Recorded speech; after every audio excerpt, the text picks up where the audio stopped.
Bueno, hoy tengo el gusto de conversar en Chile Radio con Quique Neira, cantante de reggae chileno. Tiene un público tremendo aquí en Venezuela y además la cantidad de venezolanos que han emigrado, estoy segura que la comunidad en Chile es seguidora de su trabajo también. Quique, buenos días y bienvenido. Qué gusto conversar contigo, que podamos tener este encuentro, ¿no? El público de Venezuela contigo. Sí, gracias profundas, porque la verdad que a través de este contacto puedo tener esta cercanía, este abrazo digital, pero lleno de calor con el público venezolano que es fiel seguidor de mi música y que en los últimos años se ha transformado en una historia bien particular, porque vengo en una situación de colaboración muy cercana con músicos de Venezuela.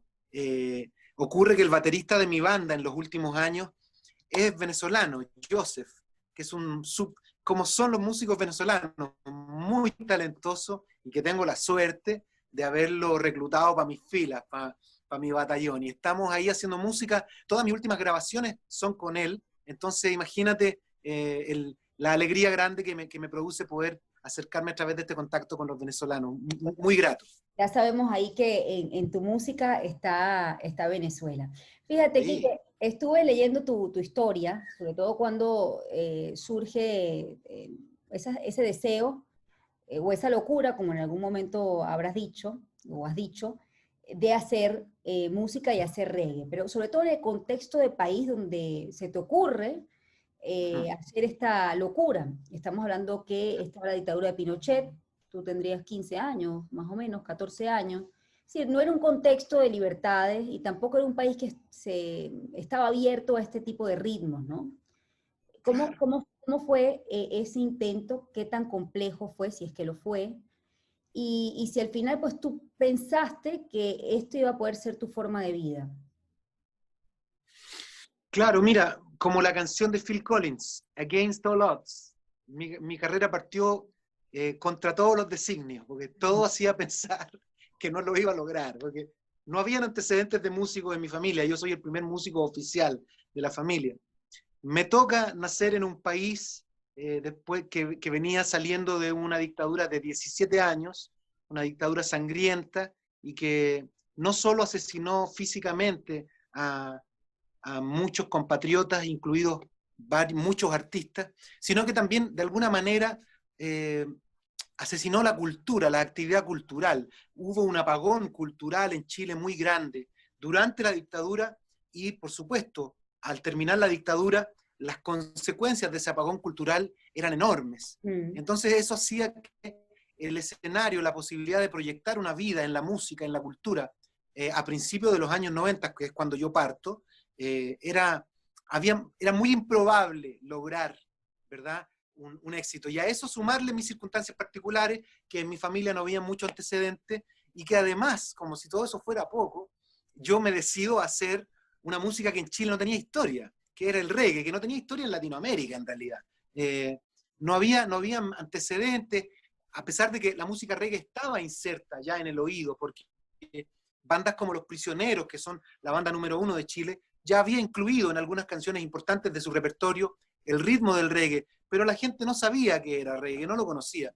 Entonces era difícil tener que luchar contra esos titanes y poder doblar la mano, ¿no? Ganar ese gallito para poder decir, sí, vengo a hacer algo serio. Fue muy difícil, hace 30 años ya, parece mentira que esté hablando de esto 3 décadas después, con tanta historia entre medio, con tantas cosas que he vivido, y de las cuales a la larga las agradezco todas, las malas y las buenas, porque de todas aprendí un poco. ¿Tú crees, Quique, que tu música, el surgimiento de tu música, está estrechamente ligado con la llegada de democracia en Chile?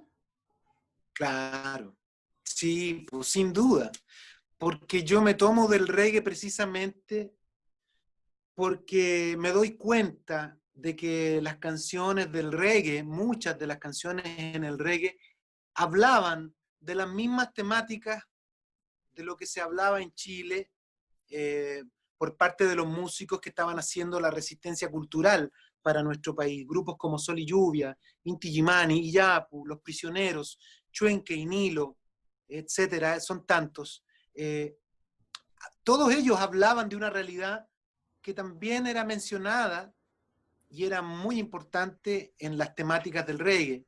En algún momento yo aprendí a hablar inglés muy joven y eso me permitió entender la letra de Get Up, Stand Up.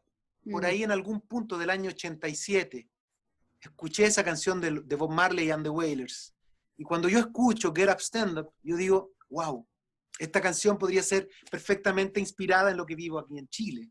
Esta canción podría ser fácilmente parte del cancionero que hay en Chile actualmente por esos días. Y ahí yo me doy cuenta y digo, ok, esto es lo que yo voy a hacer, esta va a ser mi música entonces, porque no quiero hacer música que ya esté hecha. Yo quiero hacer algo que sea innovador, algo fresco, nuevo, que pueda revelar nuevos caminos al oído del público chileno, pero lo voy a hacer en castellano, lo voy a hacer en mi lengua, para que mi gente me entienda, para que me entiendan mis amigos en el barrio, mis compañeros de estudio, etcétera, ¿no? Esas fueron las claves, ¿no? De partir. Fue muy difícil, de nuevo, te reitero, en un inicio, pero creo que toda esa dificultad que tuve cuando partí mi carrera como músico fueron las pruebas a mi perseverancia, ¿no? ¿Cuánto tiempo te tomó para que el público chileno se abriera al reggae?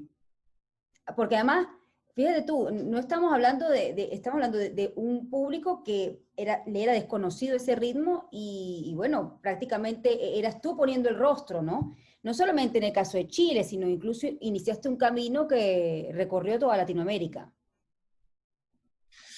Claro, bueno, costó mucho, fueron muchos años de trabajo, de portazos, de negativa, de incredulidad, de escepticismo de mucha gente, de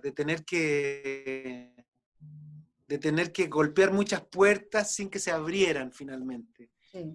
Pero yo creo que eso es lo que tiene el reggae como particularidad, que es una música que exige amor.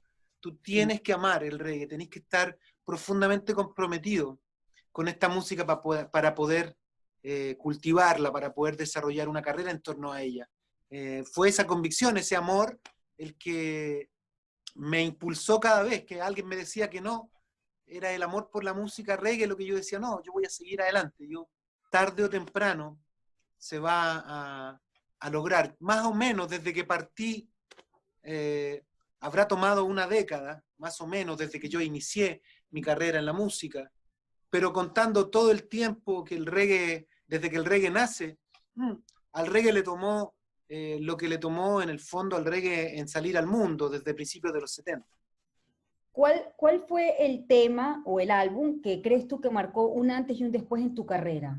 Que finalmente se dio el reconocimiento, ¿no? Al trabajo que venías haciendo. Tú junto con tuviste dos bandas, Bueno, Bambú y luego Gondwana. claro, son varios, claro. El primer álbum de Bambú fue clave en mi historia porque fue el sueño del pibe. Un grupo de muchachos de algún barrio, de los barrios santiaguinos, de la capital, que de pronto logran un contrato discográfico de manera imprevista, inesperada. Entonces grabar ese primer disco fue clave para mi carrera, fue el primer paso. Y tú sabes que siempre el primer paso Sí, es marca, es la huella. definitivo, Sí. ¿verdad? Es aquel paso. Luego vino el primer disco, yo creo, con Gondwana, donde vienen un montón de canciones muy importantes. Muchas de esas canciones las compuse yo mismo. Entonces también fue clave porque marca como el primer disco la historia. Y de ahí en más, ya viene, luego cuando comienzo mi carrera en solitario, creo que cada disco ha sido fundamental desde que partí en solitario hace 18 años, porque en el fondo yo me juego la vida en cada nuevo disco y en cada nueva canción, me juego mi carrera, me juego todo, todo, no dejo nada, apuesto todo. Entonces cada disco termina siendo gravitante, ¿no? Creo que Cosas Buenas en todo caso, el disco Cosas Buenas del 2005 fue importante. Mi disco Alma del 2011 también es importante, sobre todo en cimentar este segundo aire que yo tuve en mi carrera. Y luego de eso, podría decir que, bueno, casi todos. El disco de covers que hice hace 2 años tuvo un impulso muy importante. Inesperadamente, ese disco dio mucho para mi carrera, ¿no? Así que en realidad todos, prácticamente todos mis discos. Ahora, después que tuviste este ciclo tan exitoso con Gondwana, ¿no? Incluso a nivel latinoamericano decides hacer tu carrera en solitario. ¿Cómo te has sentido contigo mismo? Es decir, solo. ¿Es mejor hacer una carrera o más Bueno, fácil o quizás más complejo? Bueno, estar solo en el escenario de alguna manera, ¿no? Solo contigo mismo en el proceso creativo, no tienes que discutir las decisiones, ¿no? Cómo quieres escribir, cómo quieres que suene. bueno, tuve que partir de cero, tuve que partir desde nada. Mi primera reflexión fue que todo lo que había trabajado, 12 años, me pasé cantando en bandas y trabajé una barbaridad. Entonces, cuando parto como solista, lo primero que me doy cuenta es que todo ese trabajo había sido descomunal, muy útil, había tenido grandes consecuencias, pero de ahí en más, si yo quería ser solista, tenía que trabajar lo mismo o más. Entonces, que mi trabajo todavía me quedaba mucho por trabajar, fue la primera revelación que tuve. De ahí, trabajar, ponerle el hombro y tener el control creativo de mi carrera, finalmente ha sido positivo, porque yo hacía el mismo trabajo cuando estaba en grupos. Componía, daba más o menos las ideas de para dónde yo creía que las canciones tenían que ir, ¿verdad? Entonces tuve que como que profesionalizar mi capacidad, me permitió abrir un camino nuevo en mi carrera que fue como productor musical, en el fondo. Me vi obligado a ser mi propio productor musical. Y eso se lo debo a mi carrera, haber elegido partir como solista. Ha sido difícil, pero ha sido satisfactorio. La mayor parte de mi carrera finalmente ha sido en solitario, 18 años, casi 20, en esta condición de solista, con 10 discos ya editados, con un montón de reconocimientos, con giras por el mundo, hasta Australia he llegado tocando con mi carrera. Soy el primer latinoamericano del reggae en cantar en el prestigioso Festival de Jazz de Montreux, en Suiza, considerado uno de los festivales más importantes del mundo. Sí. Entonces, son logros que al mirar retrospectivamente me doy cuenta de que de haber no decidido lanzarme en solitario no habría vivido, no habría experimentado todos esos grandes momentos que estoy viviendo y que he vivido en estos 18 años en solitario. Ahora, Quique, ¿por qué crees tú que el reggae, desde el punto de vista comercial, no es tan masivo como otros géneros en Latinoamérica? Bueno, debe ser porque de todas las músicas que se cultivan en Latinoamérica, porque en Latinoamérica se cultiva todas las músicas del mundo. A nivel popular, todas las músicas están aquí. Pero de todas las músicas que hay, que son importantes a nivel de la historia de la música popular, es probable que el reggae sea de las que tardó más tiempo en llegar, porque el rock and roll lo adoptamos en Latinoamérica hace mucho tiempo, el blues también, el jazz también, etcétera. La salsa nació en un momento en el que prendió rápidamente porque tenía todo con la esencia de la salsa. Pero en cambio el reggae también nace en el mundo anglosajón, al igual que el rock and roll, pero le cuesta mucho más tiempo llegar a que el público latino comprendiera la cadencia que tenía el reggae, entender los acentos que el reggae tenía. Es más joven el reggae en ese sentido, entre las músicas que se cultivan en Latinoamérica, más joven que el rock and roll, que es la principal influencia. Si tú lo observas, en la música latina tiene rock and roll por todos lados, tiene clave de blues por todas partes. El reggae también tiene clave de blues, pero llegó más tiempo después, ¿verdad? Y eso ha provocado que demorara, pero créeme que yo siento que hoy en día el reggae, a pesar de no ser tan masivo, es una de las músicas que tiene mayor arrastre de público en Latinoamérica. Y eso es notable. Sí, sí. Incluso en la parte independiente, ¿no? Es decir, no han Claro. necesitado de una discográfica como tal, como para concentrar una gran cantidad de público, eso es cierto. Cuando escucho tu tema Latinoamérica Libre, yo decía, Uh-huh. oye, realmente Quique pudo haber cantado esto en Chile, pero luego después lo pudo haber cantado en Venezuela o en Nicaragua, en Bolivia, y pareciera que Latinoamérica siempre tiene esa tendencia o se deja seducir por gobiernos autoritarios o por líderes que tienen tendencia hacia el autoritarismo, ¿no? ¿De alguna forma crees que la música puede jugar un papel fundamental para despertar la conciencia de Latinoamérica con ese tema? Sí, definitivamente sí, porque yo estoy convencido que de un lado o del otro están en el mismo plan, que es, o han estado en el mismo plan, que es manipular a la gente, indisponer a la gente, divide y conquista, ¿no? Mantener separadas a las poblaciones de los países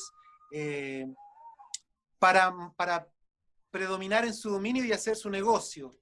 Ese es el gran pecado de la política en general, pero que lamentablemente es el gran pecado de la política también en Latinoamérica. Hay mucha mediocridad en la política latinoamericana. Yo francamente lo creo, porque si la política en Latinoamérica estuviera a la altura de lo que es nuestro hermoso continente, Latinoamérica debería estar liderando las tendencias mundiales, no solo las economías, sino que las tendencias mundiales también a nivel cultural, porque Latinoamérica tiene todo lo que podría permitir un gran país gigante, lleno de hermandad, lleno de colaboración, lleno de prosperidad, lleno de soluciones concretas a los eternos problemas que proliferan y abundan en Latinoamérica: pobreza, injusticia en el reparto de los recursos que tiene el país,